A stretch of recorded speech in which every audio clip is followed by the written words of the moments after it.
नाज़रीन, अवामी न्यूज़ में खबरन जो सिलसिलो जारी है। इन वक्त असीं तव्हांखे खिपरो खां ख़बर ॾींदा हलूं त खिपरो में प्रेस क्लब कोन्हे जिथे सहाफ़ी बिरादरी वेही ग़रीब मज़लूमनि जे लाइ हक़ सच लिखनि। हिन हवाले खां वधीक तफ़सील ॿुधाए रहियो आहे खिपरे में अवामी न्यूज़ जो रिपोर्टर हरीश केबीसी पंहिंजी रिपोर्ट में।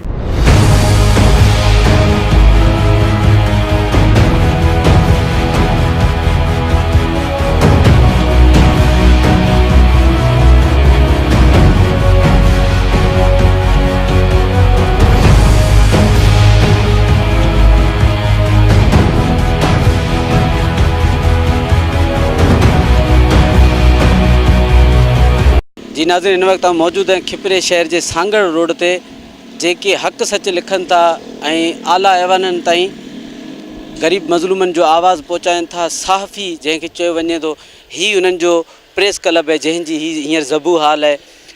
काफ़ी तो गवर्नमेंट आयूँ जैं ऐलान किया तो असीं सहाफ़िन के प्रेस क्लब ठाहे ॾींदासीं, पर कंहिं भी अञा ताईं प्रेस क्लब न ठाहे ॾिनो है। ॾींहों ॾींहुं ही जो प्रेस क्लब की इमारत है वह बिल्कुल खंडर में तब्दील थी वही है। मजबूरन के सहाफ़ी किथे वेठा आहिनि, के किथे वेठा आहिनि। जेके गरीब मज़लूम हूंदा आहिनि हुननि जी आवाज़ आला ऐवाननि ताईं पहुचाए, हुननि खे इंसाफ़ वठी ॾींदा आहिनि। हुननि जे वेहण जे लाइ जाइ कोन्हे आहे त हिते जी जेका गवर्नमेंट है, जेका भी गवर्नमेंट है, असीं उन्हनि खे अपील कंदासीं त सहाफ़िन के प्रेस क्लब ठाहे ॾिनो वञे जिते हू वेही गरीब मज़लूमनि जो आवाज़ लिखी आला ऐवाननि ताईं पहुचाइनि। हिन हवाले सां हिते जे ग्राहकनि सां ॻाल्हाईंदासीं त हुननि जो छा चवणु आहे। डूंगर ॾुखोयनि खे दिलासापण ॾिजनि, घणो पुछिजे तन खां जिन वटां होत वञनि, तूं वरियो कीअं तन पहण पेर ॾुखोई। प्रेस क्लब सहाफ़िन जा मोर्चा हुजनि था ऐं हर फ़ौजी जेको आहे पंहिंजे मोर्चे में वेड़ांद करे थो। अलमियो इहो आहे त सॼी सिंध में हर नंढे वॾे शहर में सहाफ़िन जा प्रेस क्लब आहिनि। असांजे खिपरे शहर में माज़ी में हिकिड़ो प्रेस क्लब हुयो, तक़रीबन 15-20 साल थींदा उहो ज़बून थी वियो। उन जे लाइ वक़्तनि ब वक़्तनि खिपरे जे सहाफ़िन कोशिशूं कयूं ऐं वक़्तनि ब वक़्तनि हर सियासतदान असां सां वाइदा बि कया। वफ़दनि जे सूरत में असां उन्हनि सियासतदाननि सां मिलंदा बि रहियासीं। जीअं पोइ माज़ी में असां हाजी शमसदीन हिंगोर जे वटि खिपरे जा सभई सहाफ़ी वियासीं त बाबा प्रेस क्लब असांजो ज़बून आहे, महिरबानी करे तव्हां प्रेस क्लब असांखे जोड़ाए ॾियो। त हाजी साहब असां सां तॾहिं तेल के खिपरे जो सदर हुयो, असां सां इहो वाइदो कयो हुई भरे मजमूए में त भई ज़िलई चेयरमैन जेकॾहिं असांजी पीपल्स पार्टी जो थींदो त असां बिल्कुलु तव्हांखे प्रेस क्लब जोड़ाए ॾींदासीं। अल्हम्दुलिल्लाह उहो पीपल्स पार्टी जो चेयरमैन बि थियो। उन खां पोइ सहाफ़ी उन प्रेस क्लब लाइ दाहूं कंदा रहिया, पर उहो वाइदो वफ़ा कोन थी सघियो। वरी अदी शाज़िया मरी साहिबा मौजूदा जेका एमएनए आहे, इन जे पोएं दौर में बि सहाफ़ी वेंदा रहिया। हाणे त आउं कोन थो वञा, असां वेंदा रहियासीं। असां न का नौकिरी घुरीसीं, न को पंहिंजे लाइ का फैसिलिटी घुरीसीं, न को असां जेको आहे सो भंगियुनि तौरु जेके आम भर्ती कयो वेठा आहिनि, को भंगी जी नौकिरी घुरीसीं मुफ़्त वारी पघार जी। असांजो इहो ई सिंपल मुतालबो हुयो त बाबा असांजो जेको प्रेस क्लब आहे उहो महिरबानी करे जोड़ाए ॾियो। तॾहिं बि जेको आहे सो हिननि माण्हुनि असांखे जोड़ाए न ॾिनो। उल्टो असांजे दोस्तनि जो जेको हिते लाइब्रेरी हुई दोस्तनि जी, अदब जे दोस्तनि जी, उन लाइब्रेरी ते ई वसीम क़ाइम ख़ानी जेको सिटी जो चेयरमैन आहे खिपरे जो, उन ई कब्ज़ो करे छॾियो आहे। ऐं उहे जेको आहे सो असां अदबी लॾे जा दोस्त मुशाइरा वग़ैरह जेके पंहिंजा अदबी सरगर्मियूं आहिनि उहे मसवाड़नि जे जॻहियुनि ते जेको आहे सो रही करे उहे असां उहे पंहिंजूं सरगर्मियूं करियूं था ऐं उहा लाइब्रेरी असांजी उन ते कब्ज़ो लॻो पियो आहे।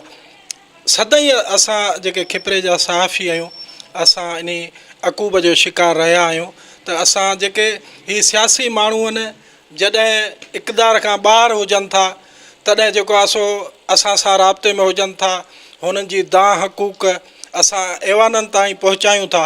ऐं जॾहिं उहे माण्हू इक़्तिदार माणनि था त हू असांखे विसारे छॾनि था।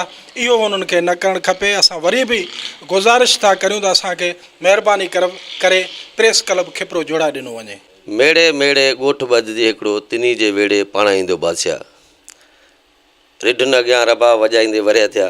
इहो सिंधी कहावत आहे। इलेक्शन जीअं दोस्त असांजे ज़ाकिर बाबा ॿुधायो त इलेक्शन ईंदी आहे त असां सहाफ़ी कैमराऊं खणी भॼंदा आहियूं इन्हनि मिनिस्टरनि वज़ीरनि जे पोयां, जुतियूं घसी वेंदियूं आहिनि ऐं चवंदा आहिनि बाबा बसि इक़्तिदार अचे त तव्हां ला ईअं सम्झो तो ॿीणा करे छॾींदासीं। पर अफ़सोस जी ॻाल्हि आहे असां प्रेस क्लब पंहिंजे किराए जी जॻहियूं वठी हलायूं था, सरकारी जॻहियूं जेके आहिनि उहे पंहिंजे कब्ज़े में आणे वेठा आहिनि। कंहिंखे तव्हां ॾिजे हिन देश जो त आउं सम्झां थो जेको मिसकीन मज़दूर जिन जूं तव्हां हक़ूक़ ऐवाननि ते असां सहाफ़ जी दोस्त पहुचनि था, उन्हनि लाइ हिकिड़ी जेका ही सहाफ़त जेका आहे सुतून आहे, चोथों सुतून। जीअं ॿिया बि जेके जीअं इन इदारा आहिनि ईअं असां चोथों थंभ आहियूं, ईअं सम्झो आइन पाकिस्तान में। उन्हनि आइन पाकिस्तान जो चोथे थंभ अहिड़ी हालत आहे जो असां किराए जी जॻहियुनि ते वेठा आहियूं। इक़्तिदार धणी जेका बजट अचे सहाफ़िन जी उन्हनि जी कोटा अचे उहा ॿई मथां खायो वेठा आहिनि।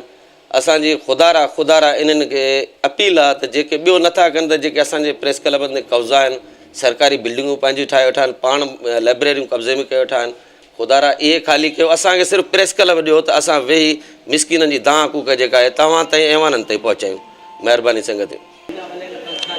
प्रेस क्लब सहाफ़िन जो घर हूंदो आहे, पर आलमी इहो आहे त खिपरे में हुई त 5 प्रेस क्लब आहिनि, 65 जे लॻभॻि सहाफ़ी पाण खे कुझु सॾाइनि था, कुझु वर्किंग सहाफ़ी आहिनि, पर आलमी आहे त हिते हिकिड़ी सांगर रोड ते प्रेस क्लब जी बिल्डिंग आहे, पर उहा फ़ाल न आहे। न हुजण जे करे जेको असां हिते कुझु दोस्तनि पंहिंजी मदद पाण त किराए ते जेके आहिनि से जॻहियूं वरितियूं आहिनि, कंहिं दुकान में पंहिंजो कमु हलाइनि था पिया। जेके बि एहतिजाज वग़ैरह थियनि था उहे मेन चौराहनि ते थियनि था, या का एहतिजाजी रैली वग़ैरह थिए थी उहा ई मेन चौराहे ते अची ख़तमु थिए थी। प्रेस क्लब जी खिपरे खे ज़रूरत आहे हिकिड़ो सुठो प्रेस क्लब जंहिंमें सभई सहूलियतूं मौजूदु हुजणु खपनि, जंहिंमें फैक्स खां वठी मेल खां वठी कंप्यूटर खां वठी ऐं उनखां हॉल बि हुजणु खपे जिते मुख़्तलिफ़ प्रोग्राम बि थियनि, जागृता रैलियूं वग़ैरह निकिरनि थियूं उहे बि उन प्रेस क्लब ते अचणु खपनि, को जागृता सेमिनार थियनि था उहे बि उते थियणु खपनि। ऐं हिते ख़ासि करे ज़िले काउंसिल में जेके सालियाना जेका ग्रांट मिलंदी या जेके तालके हवाले सां ग्रांट मिलंदी उहे शयूं बि प्रेस क्लब हिकु न हुजण जे करे नथियूं मिलनि। हिते आलमी आहे त सहाफ़ी जेके आहिनि से उहे अक्सर पाण में जेके से नथा ठहिनि, हुन जा ज़हनी ख़्याल हूं त इहे मिलनि था हिक ॿिए सां, वॾियूं भाकुरूं विझनि था, पर हुन जा ज़हनी ख़्याल हिक ॿिए सां नथा मिलनि। इन जे करे हिते मुख़्तलिफ़ हवाले सां 4 खां 5 प्रेस क्लब आहिनि, ऐं उन्हनि जे करे जेके सियासी धुरियूं आहिनि उहे बि नथियूं चाहिनि त जेकॾहिं हिकिड़ी कंहिं बि प्रेस क्लब खे जेकॾहिं हू फंड वग़ैरह ॾियनि था त 4 प्रेस क्लब उन्हनि जा जेके मेंबर आहिनि उहो उन्हनि सां बाइकाट था कनि या अंदरूनी नथा ठहिनि। इन जे करे उन जो फ़ाइदो वरी बि जेका हुकूमती धुर जेका बि हूंदी आहे उनखे थींदो आहे। असां सहाफ़िन खे ॿधी करणु खपे, पाण में जेके सुठा जेके वर्किंग सहाफ़ी आहिनि जेके लिखी पढ़ी ॻाल्हाए सघनि उन्हनि सहाफ़िन जी हिमायत करणु खपे। बाक़ी ब्लैकमेलिंग या जेके हादसाती तौरु या जेके 2 नंबरी करे जेको असां आया आहिनि सहाफ़ जी आड़ में मुख़्तलिफ़ जेके से पंहिंजा कमु हलाइनि था पिया, अहिड़ियुनि रिढनि खे बि असांखे वाउको करणु खपे जेके सहाफ़त जी आड़ में हू मुख़्तलिफ़ जेके से पंहिंजा कारोबार कनि पिया, ऐं उन्हनि जे करे जेका असां सहाफ़त तमामु घणी बदनाम पई थिए। ऐं अवां इहो सुठो हिकिड़ो तमामु इशू खयों आहे, ऐं हिकिड़ो प्रेस क्लब सुठो हुजणु खपे जंहिंजी बाक़ाइदे सां रजिस्टर्ड हुजे, जंहिंजा क़ाइदा क़ानून हुजणु खपनि, उनमें उन्हनि ते पूरो ऐं मयारी लहींदड़ जेको सहाफ़ी हुजे उनखे मेंबर कयो वञे, एज़ाज़ी मेंबर कयो वञे, उनखां पोइ बाक़ाइदे सां उनखे उहिदेदार कयो वञे। जी खिपरे जहिड़े शहर में असां वटि प्रेस क्लब न आहे जेको अला ऐवाननि ताईं हिते जी जेका आवाम आहे उन्हनि जा जेके सॾ वाका पहुची सघनि। खिपरो हिकिड़ो ईअं सम्झो त अछड़े थर जी कुख में शहर आहे। हिते अछड़े थर जो जेको कसबु लॻे थो, अछड़े थर जे माण्हुनि जा जेके मसइला आहिनि उहे बि ऐवान ताईं प्रेस क्लब खिपरो जे थ्रू जेके आहिनि से पहुची सघनि था। पर अफ़सोस जहिड़ी ॻाल्हि आहे जेकॾहिं थर जा माण्हू हिते अचनि था त किथे बि हुननि खे हिकिड़ो प्रेस क्लब जो प्लेटफार्म नथो मिले। हू मुख़्तलिफ़ जॻहियुनि ते सहाफ़िन पोयां वञनि था, कंहिंजी किथे ऑफ़िस आहे, कंहिंजी किथे ऑफ़िस आहे, पर जेकॾहिं खिपरो में प्रेस क्लब हिकिड़ी जॻह ते हुजे त हू पंहिंजा सॾ वाका मसइला जेके बि हुननि जा आहिनि उहे हू सहाफ़िन खे पंहिंजा ॿुधाए सघनि, पंहिंजा दर्द ॿुधाए सघनि त जीअं उहो अला ऐवाननि ताईं हुननि जा जेके सॾ वाका आहिनि से पहुचनि। खिपरे में जे हींअर प्रेस क्लब जी जेका बिल्डिंग आहे उहा पे नाक़िस थी चुकी आहे। उते जेको आहे सो मटीरियल जेको हुनजो आहे सॼो ख़तमु थी वियो आहे। को बि उते जेको आहे नुमाइंदो वग़ैरह नथो वेहे, माण्हू वञनि था त वापसि मायूस थी अचनि था। त हिन वक़्तु तमामु घणी ज़रूरत आहे खिपरे में हिकिड़ो ई प्रेस क्लब हुजे जिते माण्हुनि जा जेके मसइला आहिनि, आवाम जा जेके मसइला आहिनि उहे जेके आहिनि अला ऐवाननि ताईं पहुची सघनि। ऐं हिते खिपरे जी ख़ासि करे जेको सियासी मुख़्तलिफ़ पार्टियूं आहिनि उहे बि जेके आहिनि से प्रेस क्लब में का बि दिलचस्पी नथियूं वठनि। तोड़े जो उन्हनि जा बि जेके इशू आहिनि उहे बि दॿिया पिया आहिनि। उन खां पोइ काफ़ी मसइला आहिनि जेके प्रेस क्लब न हुअण जे करे हिते जीअं त असां गवर्नमेंट खे अपील कयूं था त साफ़ियुनि जे लाइ ऐं जीअं सांगर रोड ते प्रेस क्लब जेका पुराणी थी चुकी आहे ऐं जीअं इन जे लाइ तमामु असां गवर्नमेंट खे अर्ज़ु कयूं था त साफ़ियुनि जे लाइ सहूलियत कई वञे ऐं उन्हनि जे लाइ जाइ जेका हमेशह लाइ ड्रही वई आहे पुराणी थी वई आहे इन खे ठाराई वञे मरबत कई वञे इहा सुठे नामूं सां ठही वञे त खिपरे जा जेके बि साफ़ी असांजा आहिनि तमामु जॻह आहे उन्हनि खे हींअर न आहे जे उहे राश रखनि पंहिंजी ऐं गवर्नमेंट खे वराए बेरमासी अर्ज़ु कयूं था त प्रेस क्लब खे ठाराई वञे ऐं साफ़ियुनि खे ॾिनी वञे। गवर्नमेंट ऑफ पाकिस्तान खे दरख़्वास्त कंदासूं त प्रेस क्लब खिपरो बल्कि खिपरो जी प्रेस क्लब बिल्कुलु जेको आहे बंजर थी चुकी आहे। हिते को बि धड़ी धोड़ी कोन्हे को प्रेस क्लब जो जेको हिनखे ठाराए हिनखे तक़रीबन 5 साल थी विया आहिनि हिन जो केरु बि धड़ी धोड़ी न थियो आहे। हिते को साफ़ ई अचे की असां नाइंसाफ़ी थिए प्रेस क्लब बाक़ाइदे सां जेको आहे उन जेको आहे इशू खे उथियारे उहा का बि नथी बि थिए त असां अर्ज़ु कंदासीं गवर्नमेंट खे त महिरबानी करे प्रेस क्लब ठाराए ॾिनी वञे। पर हिते जी मक़ामी बरसर इक़्तिदार जेका हुकूमत आहे उन जेका बजट हड़प करे छॾियो आहे प्रेस क्लब जे फंड लाइ उन्हनि खे के बि सहूलियतूं न आहिनि ॾिनियूं। वॾी बदकिस्मती आहे त पूरे ज़िले में हर किथे सुठा प्रेस क्लब आहिनि।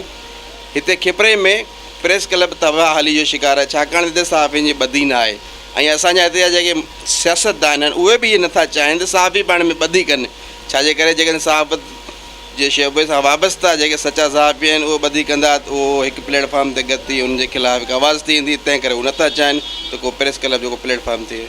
जी तव्हां ॿुधो त हिननि जो चवणु हो त सहाफ़ी जेके आला ऐवाननि ताईं ग़रीब मिस्किननि जो आवाज़ु पहुचाए हुनखे इंसाफ़ ॾींदा आहिनि त हिननि सहाफ़ियुनि जे लाइ जॻह हुजे जिते ही वेही पंहिंजी सहाफ़त करे हक़ सच लिखी मज़लूमनि खे इंसाफ़ ॾियाराइनि। हरेश KBC अवामी न्यूज़ खिपरो। वधीक ख़बरनि ऐं तफ़सील लाइ विज़िट कयो अवामी news Facebook page, YouTube page ऐं अवामी न्यूज़ वेबसाइट।